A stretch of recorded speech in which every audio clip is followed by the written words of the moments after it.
Thank you, gentlemen. I will turn the proceedings over to Patrick Marks now with some audience questions. Thank you very much, and please again hold your applause. We may only have time for 3 or 4 questions of this, and I tried to select a very wonderful pile of really terrific questions. I think we should just give them over to the candidates and ask them to read them all. I apologize. I'll speak right up. We've got a lot of good questions. We'll only have time for 3 or 4, and we'll do this in some rotation. We have about 20 questions that deal with college tuition, so I'll just read from one. And we'll start with Mr. Hutchinson. To everyone on stage, what is your plan to stop the rising tuition rates in Minnesota colleges? I personally am wondering how I'll be able to stay in school due to the cost. Well, you got to do 2 things. It's very clear what you have to do. The single greatest driving force behind tuition increases have been the monumental increases in healthcare costs that our colleges and universities have to bear.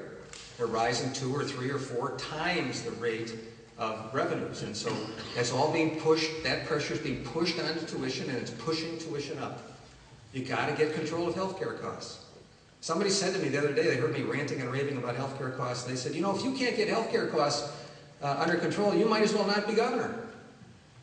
That's right. And these guys might as well not be governor either. Because if we can't get a handle on healthcare costs, we can't get a handle on tuition and a whole bunch of other stuff. And the second thing that we got to do once we get a handle on healthcare costs is we've got to increase, double is our proposal, needs-based financial aid, double it. We can afford to do it if we get our healthcare costs under control. So then you got both ends working right. You got the cost driver under control, and you provide much greater assistance for those young people who need it to be able to get to college and stay in college. And for that young lady, that's going to make a huge difference in what her future looks like. The average kid in Minnesota is getting out of college with over $20,000, $25,000 in debt. In debt. We made that happen. We need to make it possible for that not to be the only choice as we go forward in higher education. Mr. Palani? Well, as I mentioned earlier, tuition went up during the budget crisis at a rate that was concerning, a real problem. But the problem has now returned to normal rates of increase, and that is we have a 4% proposed tuition increase for the University of Minnesota, and we anticipate a comparable increase from the state college and university system.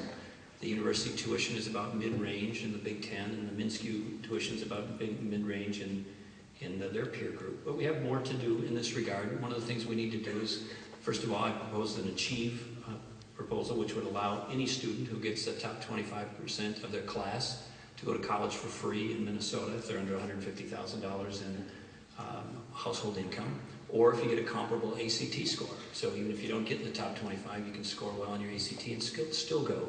That will take, if the state fills that space in the college need continuum, or aid continuum, then the aid that was for that group will then shift to the next 25 or the 25 after that. In addition, we need to get more money to our colleges and universities, and we will. And we just did, but we'll get more to them. But as we do that, we want to make sure that they also are pushed and held accountable for reform and improvement. And that's why the Centers of Excellence approach is important also.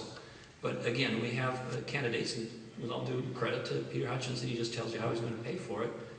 The Attorney General is going to promise you everything, but won't tell you how he's going to pay for it. And that 2002 budget of Governor Ventura has cut higher ed, cut K-12, cut the gang and drug strike force, cut health care, and then you go around the state and say, well, woe to Valenti, but he would have done the same thing.